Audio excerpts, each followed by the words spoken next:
Hello नमस्कार दोस्तों, आप सभी का स्वागत है लेट्स टॉक भारत पे। और आज हम चर्चा करने वाले हैं, आज हम बात करने वाले हैं भारत सरकार की एक नई योजना अग्निपथ पर, जिसे कल डिफेंस मिनिस्टर राजनाथ सिंह जी ने लॉन्च किया।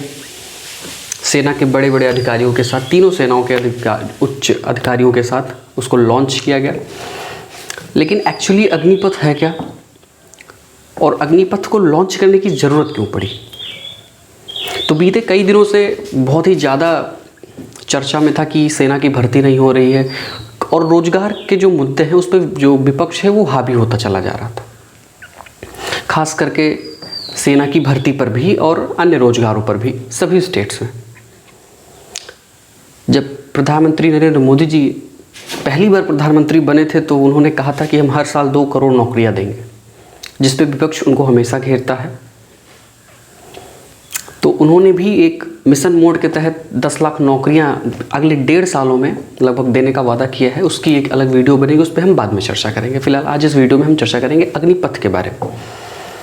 तो अग्निपथ एक ऐसी योजना है जिसमें 4 साल के लिए सेना में युवाओं की भर्ती होगी। जो 17.5 वर्ष से 21 वर्ष के बीच के युवा होंगे उनकी भर्ती होगी।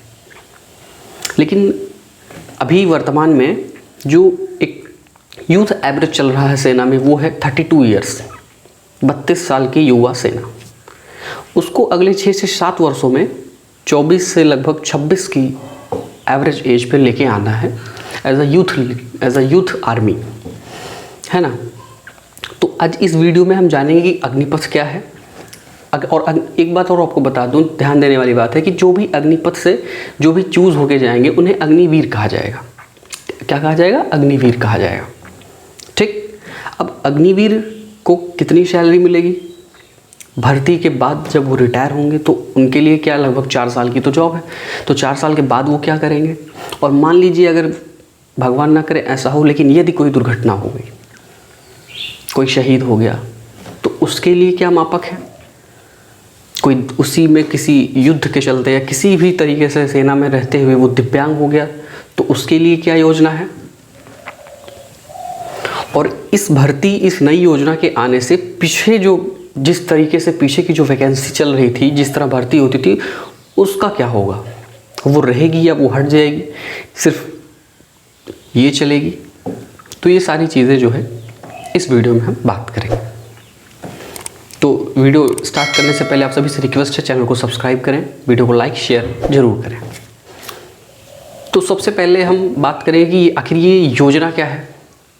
तो योजना की, जैसे कि अभी मैंने इसके पहले बताया कि सेना की भर्ती होगी, इस पर युवाओं की भर्ती होगी 17.5 वर्ष से 21 वर्ष के बीच के युवाओं की। ठीक। ये भर्ती 90 दिनों के भीतर शुरू हो जाएगी। जो भी प्रक्रिया है 90 दिनों में ये स्टार्ट हो जाएगी और 46,000 युवाओं को इसमें शामिल किया जाएगा। ये है ये योजना। 4 साल की ये भर्ती होगी, जिसमें से 6 महीने की बहुत ही कड़ी ट्रेनिंग होगी, जिसको आप सभी जानते हैं कि आर्मी की ट्रेनिंग सबसे ज़बरदस्त ट्रेनिंग कहा जाता है। आप देश की रक्षा करने जाते हो, जिसमें से लगभग 75% लोगों को रिटायर कर दिया जाएगा और 25% लोगों को फिर से वापस बुलाया जाएगा सेना में कार्य करने के लिए। ये है योजना। अब जब योजना जान गए हैं तो अब बात करेंगे सेवानिधि पैकेज की। आखिर किस पैकेज पे इनकी भर्ती होगी? तो इनका जो पैकेज है वो शुरू में पहले साल हर महीने 30,000 रुपये होगा। ठीक है ना, हर महीने 30,000, जिसमें से 21,000 इनको वेतन मिलेगा इन हैंड। ठीक। 9,000 रुपये अग्निवीर कॉर्प्स फंड में डाला जाएगा। 9,000 रुपये डाला जाएगा आपके वेतन से और 9,000 रुपये ही सरकार डालेगी। मतलब कुल मिला के आपके अग्निवीर कॉर्प्स फंड में टोटल 18,000 रुपये per month as a saving डाले जाएंगे और 21,000 आपके हाथ में जाएगी। तो पहले साल आपको मिलेगा 30,000, फिर मिलेगा आपको 33,000 दूसरे साल, फिर हो जाएगा 36.5 और आखिरी चौथे वर्ष में आपको मिलेगा 40,000 रुपये। और इसी तरीके से हर महीने आपको 70% सैलरी मिलेगी और 30% आपके फंड में चला जाएगा और 30% जो है वो सरकार डालेगी। तो कुल मिला के 4 साल बाद जो आपकी सेविंग्स हो जाएंगी वो होंगी लगभग 5,02,000 रुपये। और इतने ही रुपए जो है वो सरकार भी आपके फंड में डालेगी। और लेकिन इंटरेस्ट वगैरह जोड़ जाड़ के लगभग आपको मिलेंगे 4 साल बाद 11,71,000 रुपये एज अ रिटायर्ड बोनस।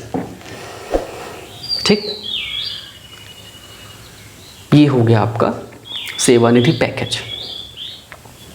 लेकिन अब आपके मन में एक प्रश्न उठ रहा होगा कि अगर कोई घटना घट जाती है तो क्या होगा। तो उसके लिए क्या योजना है? उसके लिए ये योजना है कि अगर कोई अग्निवीर शहीद हो जाता है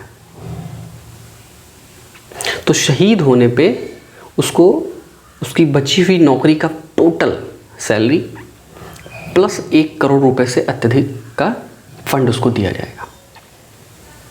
और अगर कोई दिव्यांग हो जाता है तो बची हुई नौकरी का पूरा पैसा और 44 लाख रुपए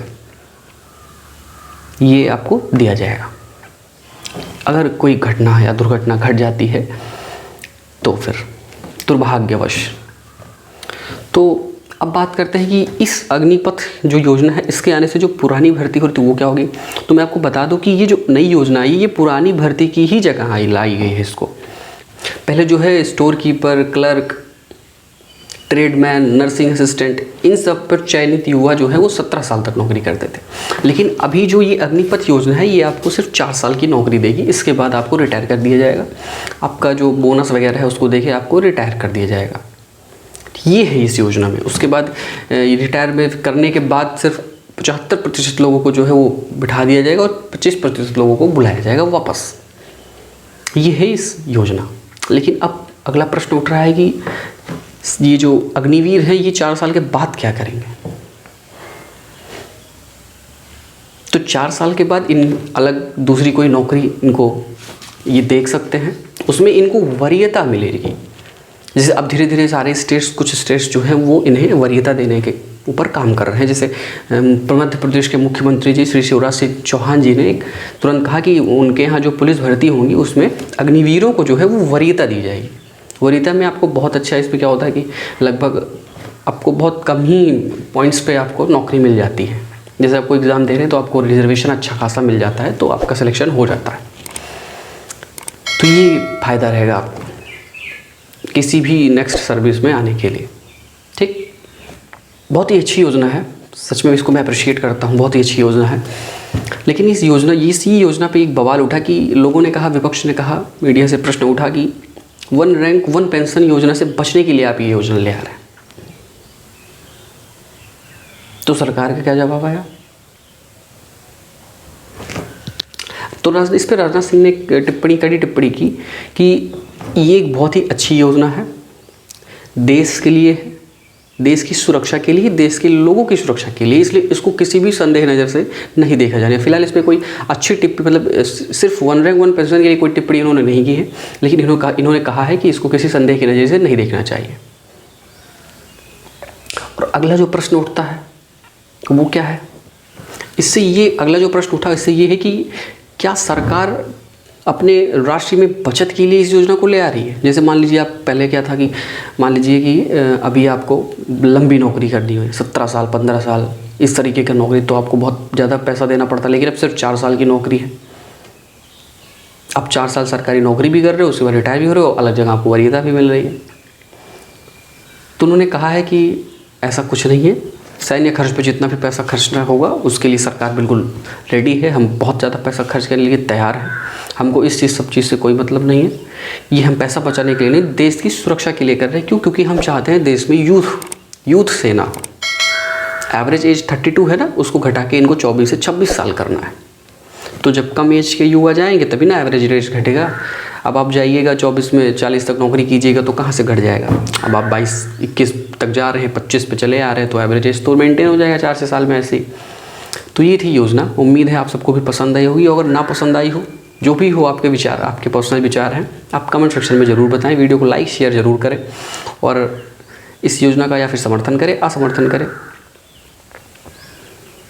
जो भी हो आपके दिमाग में उसको कमेंट सेक्शन में ज़रूर बताएं। अंत तक बने रहने के लिए आप सभी का बहुत बहुत धन्यवाद।